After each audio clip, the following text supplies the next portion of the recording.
নমস্কাৰ বন্ধুসকল, ফাইনেলি মোৰ সিলভাৰ কিট আহি গ'ল। আকৌ কণ্টেক্টাৰ সিলভাৰ কিটটো এইটো 2023 বৰ্ষৰ যিটো সিলভাৰ কিট আছিলে মোৰ এছিয়ান পেইণ্টৰ ফালৰ পৰা আহি গ'ল। কি আহিছেনো এতিয়া চাই দিওঁ ঘপ কেনে। ইয়াত লিখা আছে চিলিং বেগ 1 পিচ, সেট কাৰ্ড আছে 6 পিচ।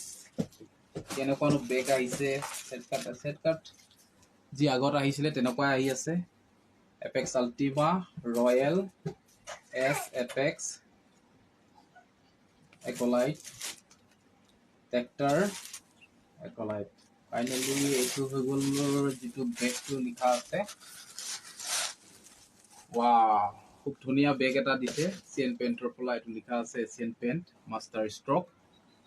খুব সুন্দৰ বেগ এটা দিছে, ভাল লাগিছে। ধন্যবাদ এছিয়ান পেইণ্ট টিম, মাষ্টাৰ ষ্ট্ৰকৰ টিমক খুব ধন্যবাদ দিছোঁ। খুব ধুনীয়া বেগ এটা দিছে লেডাৰৰ।